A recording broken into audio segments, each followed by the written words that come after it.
Welcome back to another episode of Beyond Coaching. Thanks for joining us. Have Dr. Pete Van Mullen here today with me.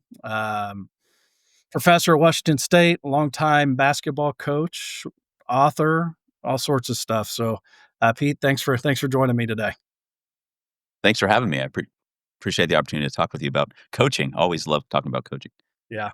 Well, you have a different background than anybody I've ever interviewed on here. So, really excited to hear your thoughts. If you could give us just kind of talk us through your career progression and how you ended up where you're at now.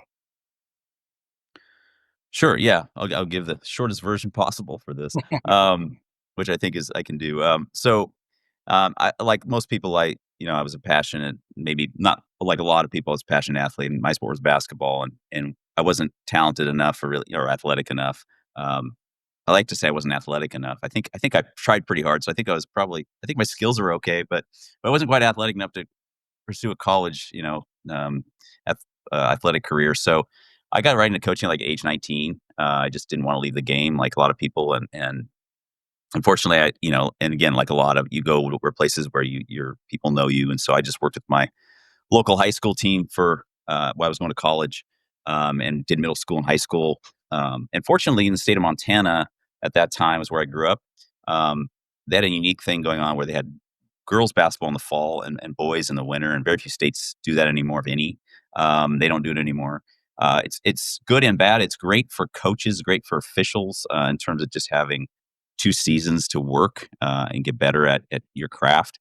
Um, but it does, in some ways, it speeds along the process of just being involved for almost a whole year in coaching. But that gave me a lot of experience at a young age. I loved it, and then I just wanted to chase the something different, get out of my hometown and see what college coaching might be like. So I never left my hometown at that point, and so I just wanted to see what I could do. So I did what a lot of people do. I chased the dream. I did that for about 8 years, and worked in California, and then worked in Kansas, and then back here where I'm currently at in Idaho, um, for a little bit, coaching as an assistant in college. So I was never a head coach, but I did chase all those things. Spent a lot of time meeting a lot of people along the way. In basketball, you get an opportunity to a good way to meet people is through basketball camps. Not quite as much maybe as it used to be when a lot of universities used to run camps. And so I worked a couple summers, just camps every week. So it's been really fun to have that network of former uh, colleagues coaching, and a lot of them stayed in it. A lot of them gotten out of it. But you see them occasionally, on the sidelines today, either coaching at just still coaching, or some have really, grown their career. So it's fun. It's been a really fun experience and a good journey. Along the way, I just kept getting my education. I'm getting longer than I wanted to on this explanation, but I kept getting my education, and I was really curious about. I think two things have always stuck with me about sport, um, and they are I always wanted youth to have an opportunity to play, because I know for me that was really really important, having the opportunity to play and play under a coach.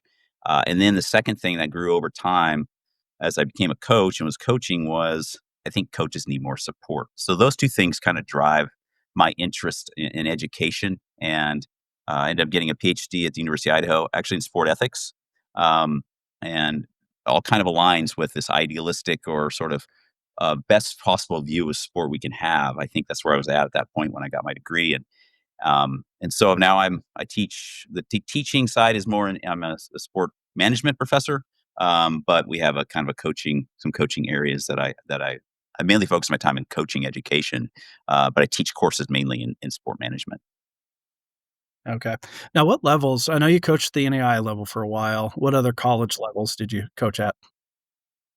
Yeah, I started as like a volunteer GA at a NCAA Division II school called Humboldt State University, and then I had an opportunity to spend one season at Cal State Northridge, which is a Division I program, is what they call now Director of Basketball Operations position. And then just family stuff. My wife, my fiance at the time, had moved to Kansas, and so that's when I moved to Kansas and got to work 3 years at a place called Ottawa University NAI school, um, which is of course close to Friends University, and Yep. got to know the KCAC in that area very well. And then my last coaching experience was at Lewis Clark State College, is right where I live now, in Lewiston, Idaho. I did 2 seasons there as an assistant when we moved back. Now that's my area for my old sport. I was a baseball coach for a long time, and, Mhm. Lewis and Clark State has had it rolling for a long time. Yes, for a very, very long time. We still host the World Series. In fact, it starts this week, Mhm. here in Lewiston. It's a big part of our community. Yeah. Yeah, cool, cool. Well, tell us, we had kinda exchanged some information beforehand, and, you talked about what some of your current research and work on coach retention, and that caught my eye. I was actually meeting with somebody today talking about how to do that, how to make the coaching job better so people stay in it. Tell us, can you share a little bit about what you're doing and what you're finding? Sure. Yeah, I this is kind of I could say, my most passionate about the moment. I think it kind of stems from what I said a little bit earlier about the two things, keeping kids opportunities for kids to play, and then also giving more support to coaches. I think we can make a pretty I think we can make a connection to the fact that youth sport experiences are going to be better if coaches are better, right? And if coaches are able to stay in their roles longer, they're most likely going to be better at those positions. I mean, that's not universal, but in general, coaches are going to get better. We hope, right, as they coach. And if they're supported along the way, they should definitely get better. And so we see. I think that kind of what leads to this a little bit is I don't know. You've seen some trends out there with participation. Large high schools, um, you know, in states aren't fielding full teams. They're not even some are playing JV schedules for like a softball team, or they have to cancel their rest of their basketball season because there are enough athletes. And that's really fascinating to me because um, more than ever, there's opportunities for kids to participate, and some of there's not numbers on these teams at the high school level, which means some different things are going on, right? They're self-selecting out at an earlier age, and that's a different maybe topic and issue. But I think part of it too is that there's turnover in coaches so quickly. One high school in Washington had one team had 4 coaches in one season. That's pretty extreme, but Yeah. but it's just we're not keeping coaches. So that's kind of what drives my interest in this. And I think what is sort of centered around is the support part. So coaches, in my mind, need to learn how to build support systems. Um, that coaches they do need to learn how to teach. If they're not great teachers, they get better teaching. And they also need to learn how to win. And that's not winning at all costs, but they need to understand what goes into it. And so I think those 3 things are really important. It doesn't really matter what level you're at. You need to have some of those that background, or those you need to strive for those things, excuse me. And when a coach is hired, so I guess the work that I'm really looking at now, when a coach is hired, a lot of times they're just hired and they're really just given a set of keys to the gym or whatever the field, Yeah. and given hey, go do it, and good luck, and we hope it goes well. Um, and I think what needs to what I would like to see and what I'm trying to work on is we need to assess coaches when they come in. Are they ready? And so there are things out there that you can use to assess a coach's readiness. And so I think there's national standards.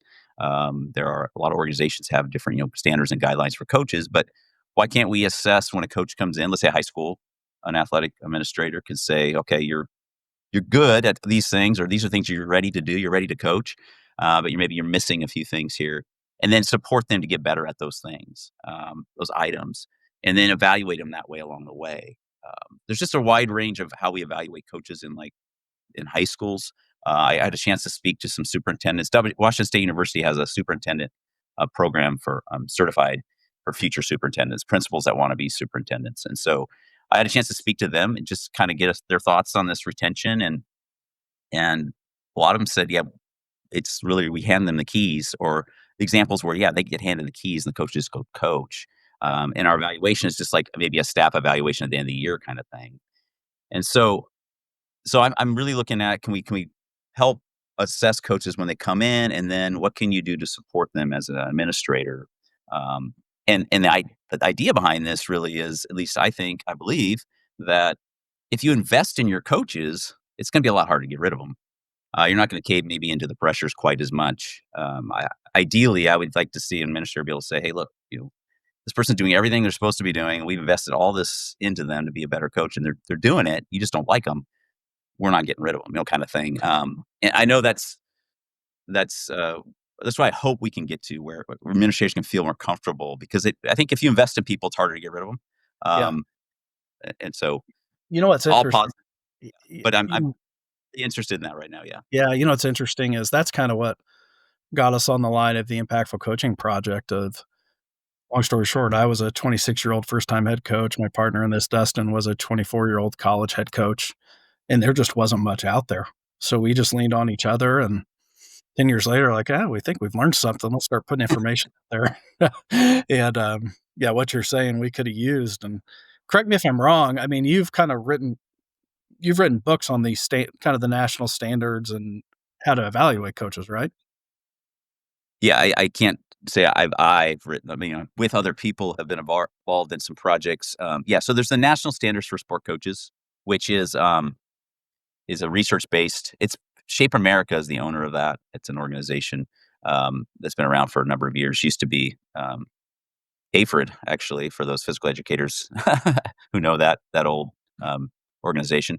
It's now Shape America, it's been that for 15 years, but they have the national standards, and it's in its 3rd revision, just a few years ago, and I was got to be a part of that task force, and then a few of us were part of the writing the manual up for that, um, and that's why I mentioned, like, coach readiness. There's actually an assessment in there on coach readiness, and I think it could be modified for different settings, and so that's a really, it's one of the only, not the only, but probably one of the best research-based, standards, like, what and really what it's based on, the easy way to understand it is, what does a coach need to know, and what do they need to know how to do? That's really what it's based on, and so it does cover, it covers everything, in at least, you know, that in general, it covers everything, right? Um, the challenge with this is that that's one of the challenges with coach education is that we try to give coaches a lot, maybe too much. Um, and so I think we can find ways to maybe simplify that. That's really, really important. And I can talk about that too, but um, yeah, Talk that's what I've been involved with. talk about, I'm fascinated on the support systems piece. Talk about Mhm. what you mean by that. What are some just practical things somebody listening could take away and do Yeah. quickly? Well, yeah, the takeaways. So like for coaches, I advocate that I think the coaches can be proactive in building those support systems. When I say support systems, so it's with your own athletes, right? And then it's also with your coaching staff, if you have a staff. It's also with your peers in coaching, maybe other teams, your coaches within your organization, if it's a, athletic department. Um, then it's, it's all those things. It's community, it's your bosses, your administrators, it's your, so really all those things. I think there's things that coaches can do. Some are just common communication strategies, right? Or just being responsive would be one. Just one simple example would be like just being responsive to individuals that you're working with, right? If another coach contacts you, you respond to them, right? And so just building this respect and responsibility that way, I think that's a simple one. But the athlete part is really where there's been a lot of research on coach athlete relationships and the power of that. And I'm sure a lot of people talk to that, and there's a lot of information out there. And mostly, if you talk to athletes who have good experience with coaches, they have some sort of connection, right, with their Mhm. coach. And so I throw that into that category. Like you're building a support system, you need to connect with your athletes in the way that matches who you are, being authentic, and so there's a variety of strategies to do that, but I mean, it's simply getting to know them. I mean, that's the easy way. You know, what are they interested in? What do they like to do? Why are they there? I always like to say, why are they there? Um, I teach a lot of students. I'm not in coaching, but I'm in teaching, and I err on this. And sometimes, late in the semester, or maybe this next semester, I'll see the student or something, and they'll tell me something. I'm like, I should have known that before. I should have known. I should have known a little more. Um, about this student earlier, like, why are they doing this degree in my case, but why are they playing this sport? I think we just think that they're all going for the same thing, right? But they're not. Mhm. Uh, so that's just one simple thing. I mean, there's a lot of other things too. Yeah, I was, talking to somebody yesterday, and I think this goes to kind of the relationships of coaches to coach, but, it was actually an administrator from another school having the exact same issues that we have, and I look at them, I'm like, "Man, they're doing it well," and under the hood, it's messy, and I found here getting coaches I think we're there now. It took a while to get there of coaches being transparent with each other of, "Yeah, I'm struggling," or "Here's what I'm struggling with." Is that a foundation for support systems when you're looking coach to coach? In terms of looking for, that support, it's how you're talking about in terms of, like, Yeah. mental kinda. Yeah, I do think that, there's a really good example. I've had a chance to go and experience this, and then I wrote about it, and, there's a basketball, camp it's now currently in Iowa called Snow Valley, Iowa Basketball School. And it's a traditional old school basketball camp. And I say old school, it's kids come from all over. They're not with their teams. They might come with kids from their teams, but they're not coming with a coach. They're coming as individuals. And then coaches come and teach, and they come as individuals. They don't bring their teams. Again, they might bring a few kids from their high school or something, but they come from all over. And so you have this melting pot of coaches and athletes. And it's a support system. And why it's a support system for the coaches is that the way that camps run is that younger coaches are often paired with older coaches or more experienced coaches with less experienced coaches, a better way to say it. And they do what they call clinics. And so they'll have the experienced coach lead a clinic, the other coaches will watch, and then those other coaches be act like assistant coaches will, assist the athletes and that person running the clinic and teaching that particular skill for that day. And then they'll actually talk about it afterward and they'll get some feedback on their teaching. um, and they'll ask, they can talk about how it went, and then they'll flip it at some point.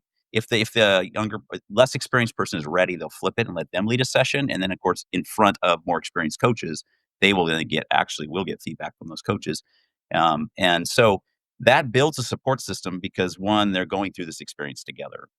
It's no different than working with a group of coaches over a period of time. You're going to develop that support. But what reason I bring this example up is that some of the individuals involved, have that experience. They go back and they coach their team, whether it's in California, another one's in New York, another one's in Iowa or whatever. And they would have, like, one guy told me, yeah, I had a rough season, and I didn't know, and he just reached out to his Snow Valley friends, and that's what he did. Mm, And because he had such good connections with them, so that's just one example. Can you find support systems? Can you develop those through? Do you have a Snow Valley place you can go? Do you have there's different ways to do that for different sports, but I think that peer-to-peer support is so important in coaching, as those who have coached really know. yeah, that makes sense. Let's jump to teach, and, I'm gonna lead with my opinion here. I coached a year and a half at the high school level, and then about Mhm. a decade at the college level. I took about a 2 semesters of education courses in college and regret quitting now that I'm in AD. When I look at it, there is such a gap at the college level of coaches that know how to teach. So what advice do you have, say, for people in my seat of how do we help coaches learn the how to manage a classroom, so to speak, and communicate effectively and all that? Yeah, that's an ongoing challenge we have. It is. Yeah. Yeah, you hit it right on the head. I mean, so I'll back up just a second on yeah, I really that's one of those things I mentioned, the power. You have to know how to teach. I think to stay in coaching, coach retention, I think one of the best things a coach can do is learn how to teach. Mhm. Because athletes want to know you're going to help them get better. Um, and if you can't help them get better, again, you're not as important to them, and you're not going to be as important Yeah. your program. So I think that's the selling point, to me, to help people realize that, because we don't require, and you as it was where you're aware, I mean, we don't require coaches to necessarily have any kind of specific training, um, that we require, you know, people who teach in K-12 to have or something. So they're not necessarily going through that background information and having a chance to really think about what it means to teach and to recognize the differences between athletes or students. And so, as you know, in learning, we get that information in our to align with what we're practicing. And if you're just doing it, you're just kind of it's a lot of trial and error. Mhm. I think what we're seeing is those that are good at it are either doing it they're self-driven to learn to teach, or they're under somebody who's a good teacher. Yeah. It's that apprenticeship model. That's probably what makes is really what we're operating under. Unfortunately, there's a lot of middle school, high school coaches out there in rural communities, even in bigger cities, et cetera, that don't have that model or don't have that. So, I mean, you're kind of set up to fail a little bit, I think, if you don't have that. So, the answer is pretty is I think the answer is sort of simple, but it's like how do we do it is a little more complex, Yeah. without requiring it. It's hard to acquire something, right? When there's no, I mean, you're paying somebody anywhere from $3,000 to $7,000 stipend, something like that. I mean, to coach a high school team. I mean, Mm, are they gonna? How much training are they gonna pay for? You know, I mean, so I guess in our perception of I think is still grounded in I was an athlete, I can coach, or anybody can kind of coach, kind of thing. I don't know. We do hand those keys over to a lot of people pretty quickly without really any kind of certification or experience. And that's kind of how our system operates in the United States. I think that's one of the things that we're fighting against the system a little bit too, right? The history, the tradition of it. Um, yeah. The gap and we've tell yeah, our, common friend and Phil McClintock, he's our men's basketball coach. correct. His Yep. background has worked out because he taught at the high school level for a while before going to the college level, and that really helped. And a lot of the coaches, not all, but a lot of coaches we've seen be really successful, you peel the layers back, and that's the background they come from, which is interesting because you don't really think about it as a young coach. Um, Yeah. so what advice do you have for ADs like me that need to help people learn how to teach? And I can't go teach how to teach. Well, probably not the what you would wanna hear, but I think that goes back to the assessment. I think in some ways, Yeah. if you're hiring and you have the option, it can be part of that assessment. Like, do they what kind of background do they have in teaching? Um, can you evaluate? Do you have some sort of evaluation to know what they have coming in? Because, I mean, if it's close, you might wanna hire the person that's, knows how to teach a little better. I mean, if that there's a lot of elements that go into coaching, especially college level too, that don't require teaching that you need. Um, and of course, you could hire, I guess, assistants that can teach if you need to. But I do. There are so many resources out there. I think that's the thing. Coaching's full of resources, even though there's not like a standard process for everybody to go through. There's so many resources available by every organization that has a sport. Whether it's soccer, baseball, football, volleyball, they all have associations that have Mhm. endless. It's almost harder to decide what to use than to not have those things. I think, someone you can give them access to them. I think this is where the deliberate support for the administrator could be. What are the best resources for this sport, or what is the best organization trying to figure that out, and maybe they don't know. Maybe they're not a part of it.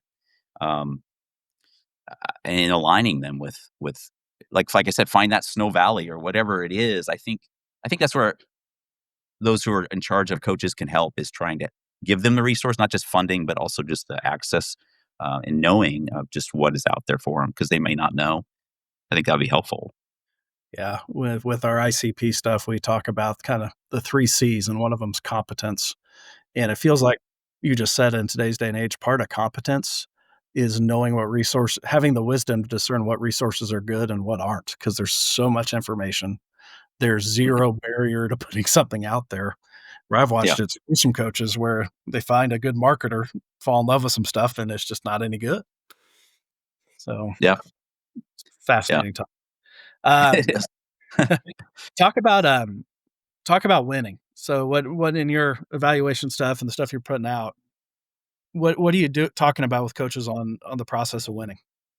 Yeah, this is one I'm exploring a little more. I need to explore and more. Well, what I'm exploring is we don't like to talk about it, especially at the lower levels you go. And there's always been the which is I don't disagree with, athlete first, winning second mantra in youth sport, which is of course what it should be focused on the athlete. And I'm not out here trying to say it's all about winning, but I think we miss the point when we think coaches don't need to know about winning or don't.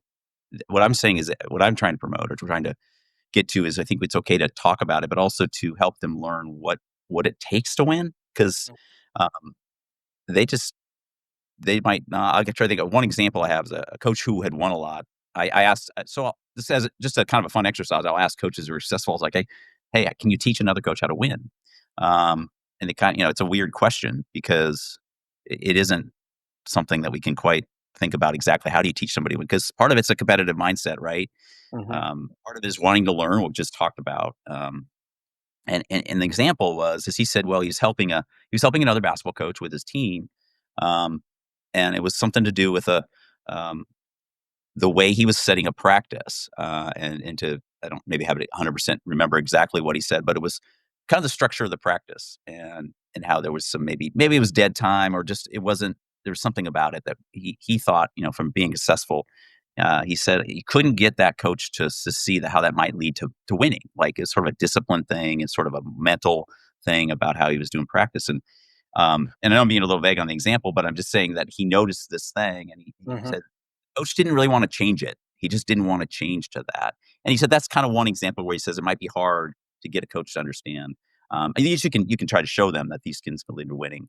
Um, I think it also goes with in simpler way is like, again, going to youth, middle school, high school sport, you have to know the basics of what's current in offenses and defensive systems and just little things that if you don't know this at all, you're not going to have a chance to win. I mean, you should it's not just the best athletes. I mean, there's a little coaching involved, right? And so I think that's kind of it's sort of just a way to let's talk about it. How can we prepare a coach? Because and the reason behind my wording of that is that you don't keep your job. It's really hard to keep your job if you don't win. Mhm. Uh, if you don't know if you don't even know where to get started, or you can't even get to the point where you're competitive, then you're not going to be. You're not going. It's retention, right? You're not going to be. So, I mean, there's limitations. I mean, if you're not, there's a story, and I will send it to you.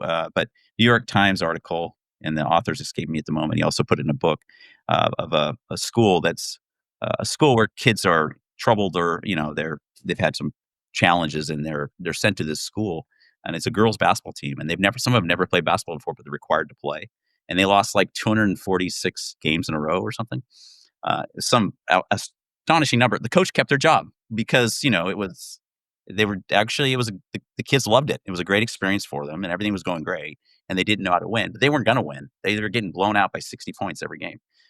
So there are points where you can't win, right? I mean, that's extreme, but there are examples where talent will matter, of course. So I think, yeah. So getting a little long maybe in answering that for you, but I think just I think it's the thinking of there are things you can do to help coaches learn to be better, be more competitive. Yeah. Alright. I'm gonna throw some at you here, I just want your reaction.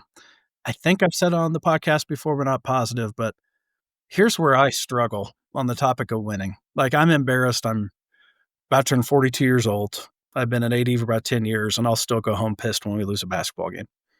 And when and it just it bothers me, but you wanna win, have this competitive drive. You don't play to lose, obviously. But on the flip side, the most growth I see out of kids or the most growth I see out of programs is after a really crappy year Mhm. and learning to deal with the failure and keep going, and I love hiring kids from our programs for graduate assistantships that didn't get the role they wanted and stayed a good teammate. So, I don't know what the question there is, but I feel that tension, and I'm curious your reaction to that. So if I just to rephrase your question, essentially you're asking um, the power of not the power, but the importance of losing and learning. Yeah, Yeah, I see learning. almost more learning come from that and going through those really hard situations as opposed to just rolling and winning everything. Yeah, yep. A lot of coaches will speak to.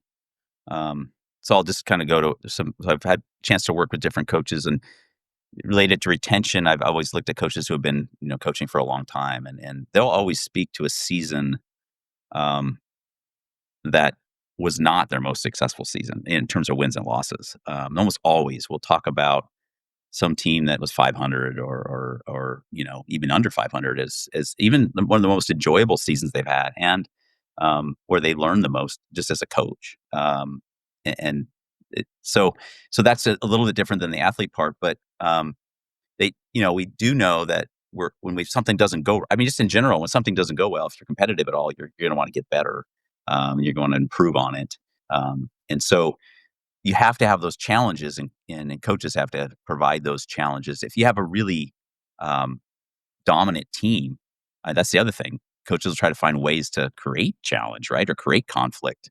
I guess that'd be a good place to be if you're having to create conflict because you're not losing. But yeah, that's pretty clear as far as when you talk to different coaches about there's so much benefit in getting that setback and I mean there's like I think there's really famous examples of that. Isn't it? Usually we take have really good coaches like I don't know if it's a Bill Belichick or something like that. They're better after a loss, right? You know, or they Mhm, want to play him after a loss kind of thing because the coach refocuses too, right? mhm. Yeah. It's funny. It's funny you said that. That just triggered a friend of mine works at a Power 5 where they have one of the biggest time football coaches you can think of, and I was asking him about him one day, and he goes, "What makes that guy good is if there's not a mount to climb, he's gonna make one up." Mhm. It in his mind, and that I hear that a little bit in what you're saying. Um, cool. Well, as we wrap up here, I wanna do 2 things. One, I wanna give you a chance to talk about your books and then also your website, tell everybody about those, and then we always end with a rapid fire round of a couple questions. Sounds good. Um, so you got you talk about your website. You published a couple books. Just what do you want to share with everybody? Sure, why not? And I think I'd share them just as I think they're all might be of interest to other people, of course. And so I'll start with the website. So um, a number of years ago, I was a part of kind of a website called PG America, which is for physical educators and coaches. And the person who had done that did that for a number of years, and 20 some years. And I got involved with him, and then that kind of he didn't want to. He retired, and so I kind of took that over. And I said, we need one for coaches. And really, what it is just it's a glorified. I call it kind of a glorified blog site. It's a blog based site, but we ask people to write articles on coaching. Usually, it's people who manage coaches, like administrators, or coaches who are coaching, or people who study, coach educators, or people working who study sports but study coaching. We we don't we do have a kind of a little bit of a review process, and we try to make sure that things are accurate and that type of thing. But it's a resource for coaches, and we've done some different projects on there. So just supportcoachamerica.org. Um, so yeah, it's just a fun project. Gives a lot of people some space to share, and it's hard to find places to share coaching Mhm, content. We do some video, a little bit of video stuff on there. It's mostly text, but it's hard to find places to share this type of content freely. Like there's no charge or anything, right? No one's paying for anything. So I just it's really just kind of a passion thing, and I like providing that. So Sport Coach America, a lot of fun with that, and then yeah, I've always enjoyed putting together content, and hopefully it can be helpful for coaches. I was involved in that National Standards Report Coaches. We did put together that booklet, and then from that, one of the co-authors, Lori Gano Overway, and I wrote another book called "To Be a Better Coach," which really follows kind of how to apply those standards. Although it's not directly connected, we couldn't do that from a publishing side of things, but it really does follow kind of the standards and how to apply those. And that's again for youth sport, but it's youth meaning 6 through 18, so high school is included in that context. And then, yeah, then I just, a guy by the name of Don Showalter, who's a coach in Iowa for 42 years as a high school coach. And along the way, he built up his career where he was working with um, future NBA players. He's a basketball coach and is working with future NBA players with USA Basketball. And he ended up being the junior national team coach. So he's working with the 16, 17, 18, or sorry, 15, 16, 17 year olds. And junior national team, he won 10 gold medals doing that.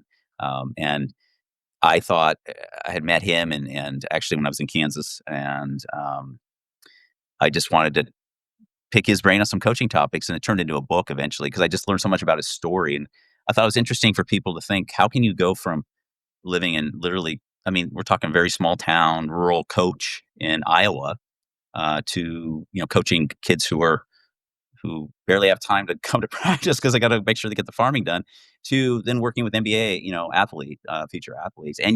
And what's so unique about him, I'll just give a little plug for that, I guess, if you're interested in the stories that, I mean, he's an elementary school, going back to teaching, he's an elementary school teacher, or PE teacher, physical education teacher.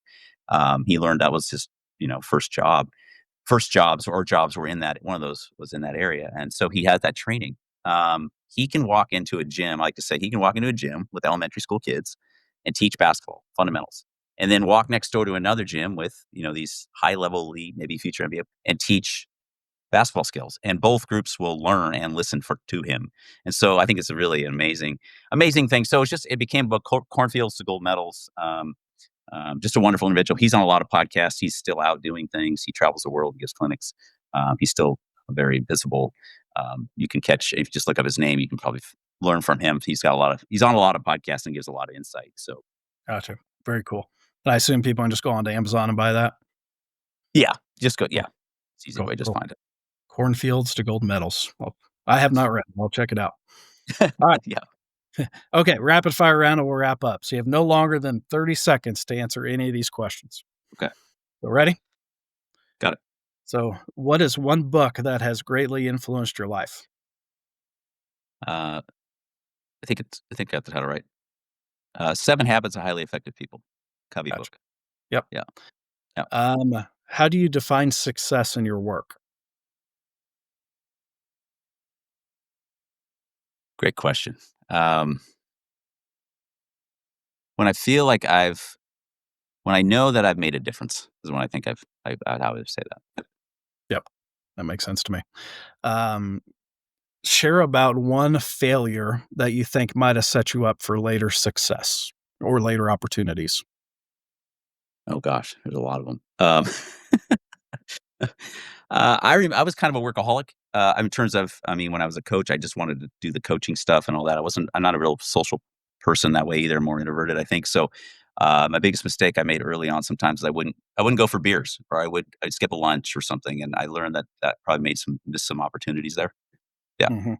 Gotcha. yeah, And yep. last one, I'll say it twice because it's a little wordy. In the last 5 years, what new belief, behavior, or habit has most improved your life? So in the last 5 years, what new belief, behavior, or habit has most improved your life?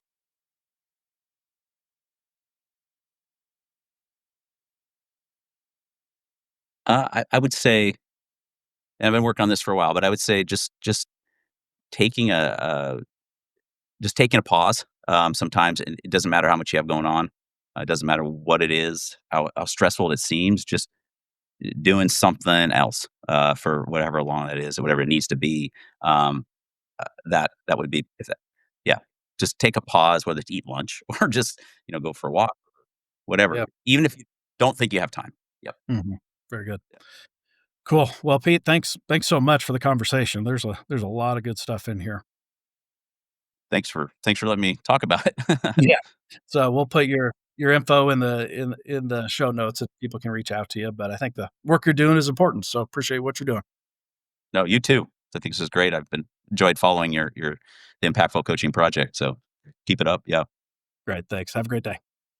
Yeah, you too.